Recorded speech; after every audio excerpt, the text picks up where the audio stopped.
Okay, and we're ready for the 5B notes for the Math 4 class. And what we're going to be tackling first is going to be the design of sine waves and cosine waves.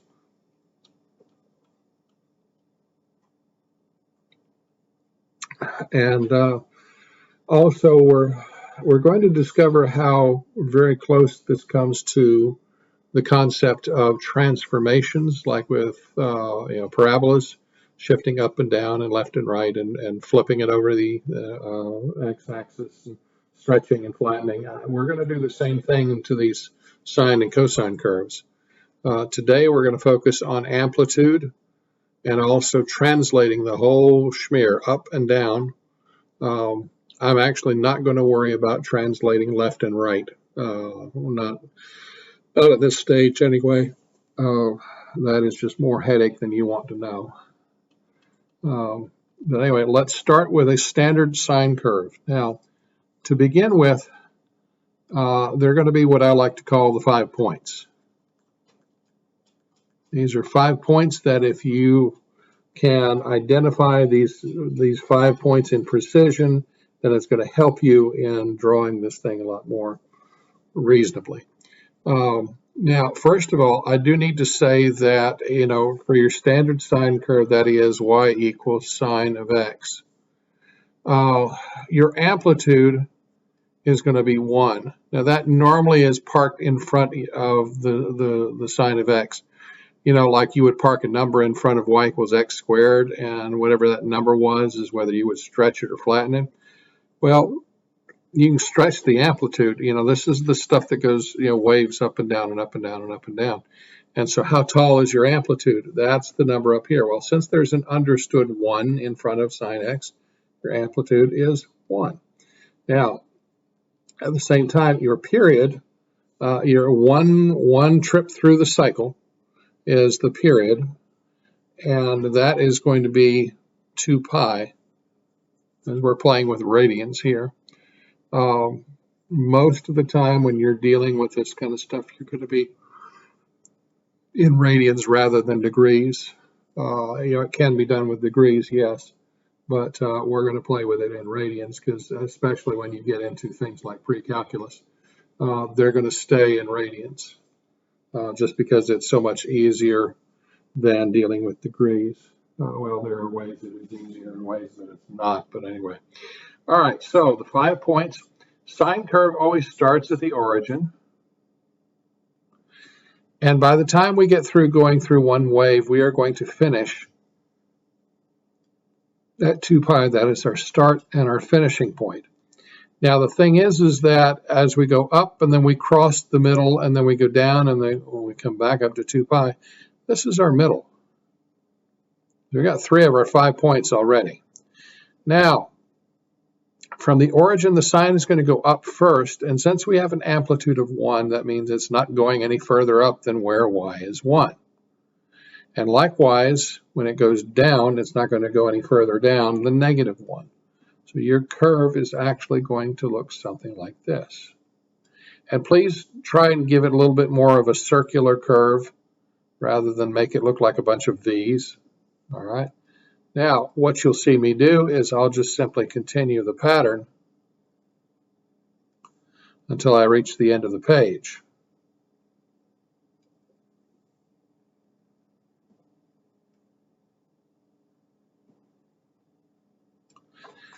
And I would make 2 requests at this point. One is, please fill the page. Don't just give me the 5 points and run away from it. Please go ahead and fill the page. And the second point is that it's the 5 points that are probably going to be the majority of the grade. That's how I'm going to be able to tell that you know exactly what you're graphing. As I should at some point be able to see where you've marked the 5 points. If I tell you to graph this. Now this is what's going on with the sine curve. We're going to go next to the parent function of a cosine curve, and that one is going to be basically y equals cosine of x. Now, you're still going to have 5 points, but they're going to be at a different place. Your amplitude is still 1 because 1 is the understood number in front of cosine x. And the period is still going to be 2 pi. Now, when we come to the lesson on Monday, that's where we'll talk about how to shift the period so that it's shorter or longer. But in the meantime, we're going to start with cosine of x, but instead of starting at the origin, we're going to start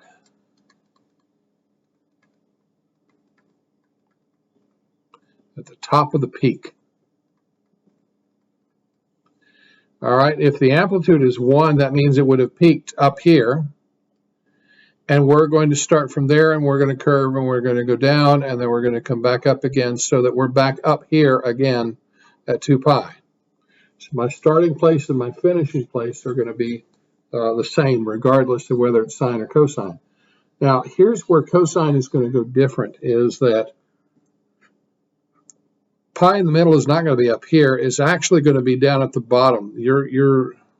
By the time I finish creating the halfway and the halfway, and you're doing this, it's beginning to look just like the sine curve, except that we're picking it up at a different spot. It's like you shifted it down 1 notch or something like that. And it's true. Now, the standard cosine, your 5 points are going to look like a bowl more than a wave. But when we finish it out, you're going to look at it and say, hey, wait a minute. I can't really tell a difference between that and the sine wave, except for where it started, where it crosses the y-axis. I guess it should be the best way to put it. Sine always starts right on the axis that you're flipping above and below and above and below. You're going to start right on that axis, and the cosine starts at the extreme of the amplitude. Now that's your basic parent functions for sine and cosine. Everything else is tweaking that, whether you shift it up or down or left or right, or you stretch the amplitude to go up farther, or you stretch or mash the frequency. We're going to look at that in just a minute, what that looks like. Frequency and period are kind of the same idea. Period is how long does it take me to get from here to there for 1 cycle.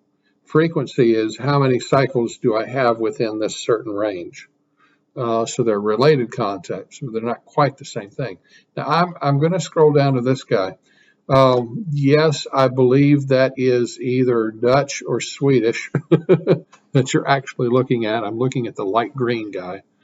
But while I'm mentioning the light green guy, notice that this line, the whole thing is shifted up off of the x-axis. This is shifted up 3 units. That's a vertical translation. All right. Now, how far is the amplitude? Well, you got that over here in red. Your amplitude at this point is 3.5, 3 over 2, 1.5, something like that. It's not the standard amplitude of 1. It's a little bit further. Now, at the same time, I want you to notice the period here. It talks about the fact that it goes from here to here, and that's going from pi over 2 to 3 pi over 2. Well, that's a difference of 2 pi over 2, which is pi. Now, we're not going to get into the specifics of period until next time, but today we are going to talk about shifting up and down. You're not using the x-axis, but using some other horizontal axis, and flipping up and down across to that with the hands. And we're also going to talk about amplitude stretching the waves further away from that middle axis. So let's get into some of the particulars. Here, I can tell that my amplitude is 2, and they've not changed my periods. My period is still 2 pi. Now, it's probably not a bad idea to jot those things. Look at the equation they've given to you in math, and jot down some of the different. What's the amplitude? What's the period? Is there a shift up or down? Well, right now there is none. So all we have to do is figure out how to take the parent function of sine and jack it up so that the amplitude is 2. Now, your 5 points, we're still having a period of 2 pi, and we're going to cut through in the middle. But now instead of 1, the amplitude is 2. So we're going to go up like that, and then we're going to come down 2 down. And that's going to be our 5 points. And then we can do that.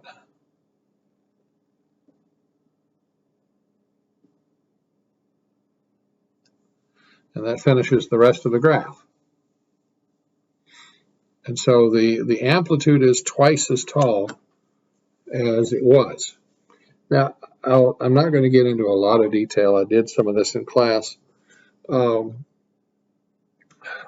What we recognize now as AM radio and FM radio, well, AM stands for amplitude modulation, and FM stands for frequency modulation. And a lot, it's the difference between, how do they use radio waves and distinguish between sounds, between, volume, this is loud, this is soft. AM radio uses amplitude, shifts in amplitude to, give the variety of sounds, whereas FM radio shifts in frequency, as far as the variety of sounds. And so one interesting thing along the way is that, as a general rule, AM radio will travel at night, and FM radio has always been line of sight. You have to be within a certain radius of the tower, or else you're just not going to get the signal. AM radio, that stuff skips off the atmosphere. And I can remember as a boy with one of my little transistor radios with a little earplug and that sort of thing that was about the size of a pack of cigarettes. And I used to carry that when I was delivering papers. I had a foot route at one point, and so I would have my AM radio with me as I was walking around. And I remember one night, I was picking up a station from Warsaw, Colorado, in North Carolina. And, you can pick up international stations sometimes that way because of the nature of AM radio, the way it travels. Well, it depends on whether you're using amplitude or frequency to generate the different types of sound. Anyway, now, let's move on. We are going to do 4 sine x, which basically tells us that we are going to have an amplitude of 4. And our period is still 2 pi until you're told otherwise. It's on the parent function, the period is 2 pi. So we're going to start from here, and we're going to go all the way to 2 pi. And we know we're going to pass back through the middle. But now our amplitude is going to go up to 4 on this side, and then come down and go 4 in that direction. And so we're going to do this, that, and that's going to be our 5 points. And then it's just a matter of matching it for the rest of the graph.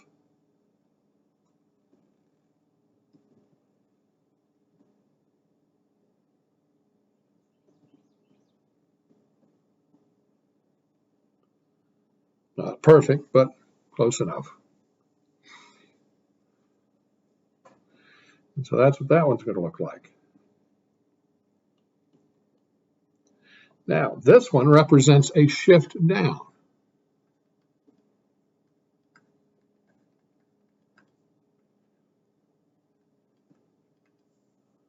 Just like, we had y equals x squared minus 1. That would take our parabola and drop it one notch on the grid. Now this is going to do the same thing, only I'm going to go ahead, if I'm going down one, I'm going to go ahead and mark that line.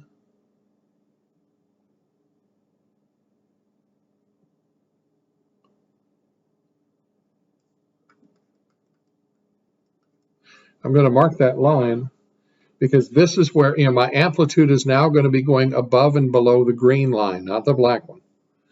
Now, I also need to figure out, my amplitude didn't change. I've got an understood 1 in front of it. And this is sine. So sine is going to start at the axis. It's going to finish up at 2 pi. It's going to cross in the middle at pi. And this is only going up 1, and then through, and then down 1, and then back. And so my 5 points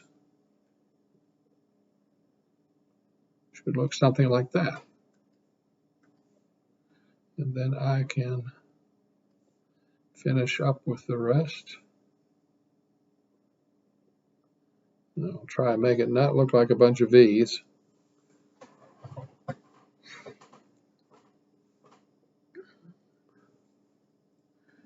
And so that's what that one should look like. Now this time we're going to take the cosine and we're going to go up 2.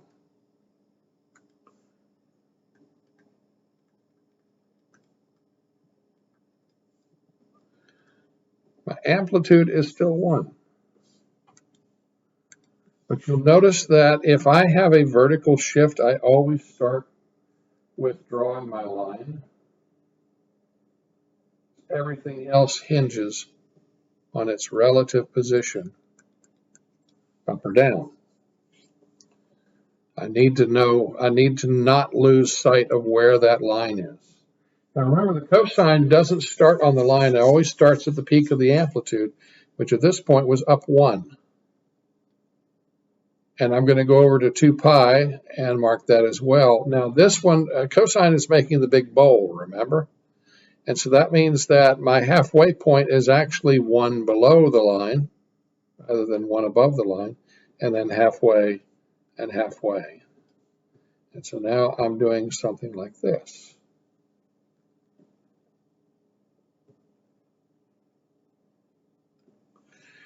And so I've got my bowl for my cosine, and I've got my 5 points, and all I have to do is finish out the rest.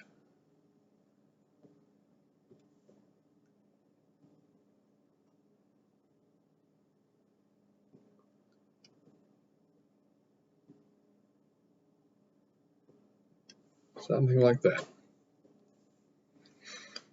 And again, try not to lose sight of the fact that it is the green line that you are dancing above and below, and not the x-axis.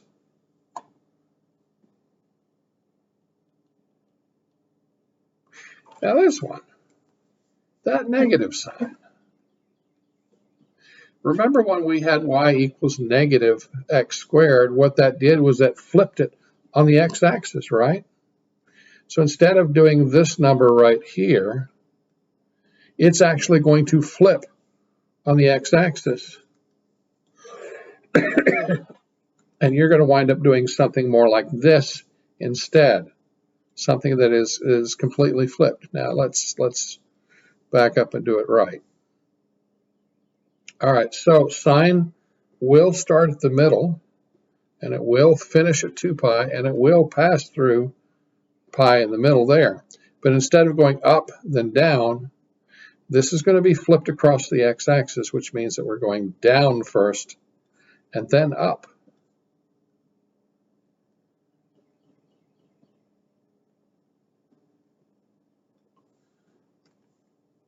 And so by the time we start finishing the rest of our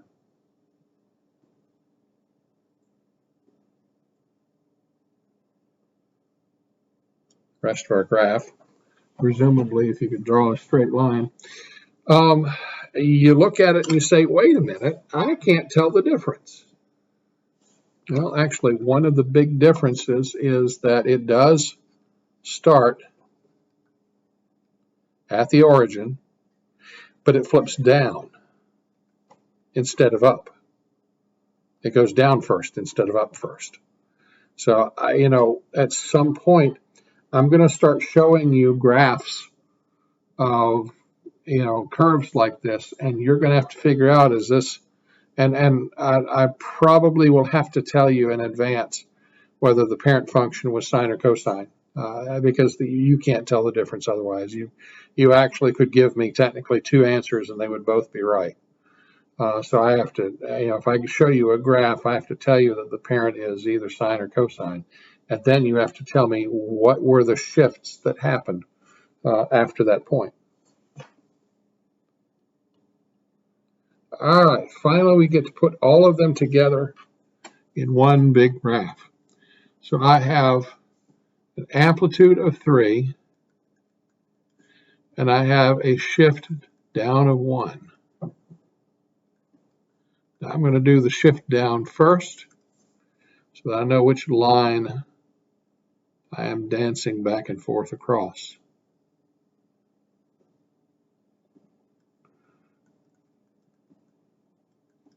Okay.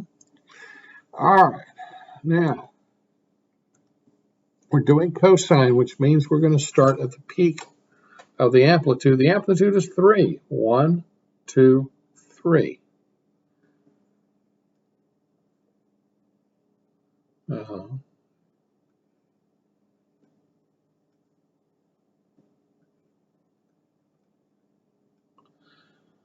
All right, so from there, I'm going to go all the way over to 2 pi. I know that that's going to match. And I know that in the middle of my cosine, I'm actually going to be all the way on the other side, 3 units below, and then halfway here and halfway there. Remember, it goes on the green line, not the black one. We're pretty much ignoring the black line at this point.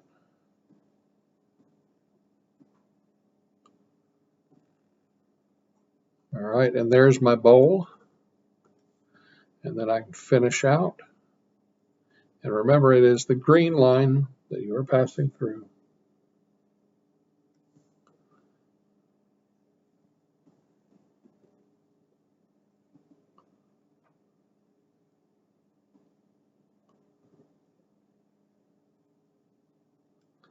All right, that should do that. And again, with anytime you have a shift up or down, you really have to kind of pay attention. Where is my center here? My center is no longer the x-axis. I got to watch that green line, and this again is where colored pencils can come in real handy. All right, that is the end of the notes.